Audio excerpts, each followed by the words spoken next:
કેમેરામેનને હું કહીશ કે જરા થોડું નજીક આવે તો તમને આ પણ અવશેષો હું બતાવું.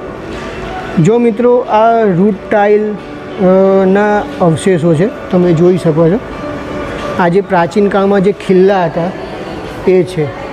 અને આ તમે જે જોઈ રહ્યા છો એ પહેલાંના જમાનાની શાયદ લાકડાની ફ્રેમ પર જે ટેરાકોટા ટાઇલ્સને ઇન્ટરલોક કરી બાંધકામ તકનિકનું કઈ રીતે કામ જે થતું હતું એ અહીંયા બતાવવામાં આવ્યું છે. તો ખૂબ જ અદ્ભુત છે. સો હવે આપણે આગળ વધીશું.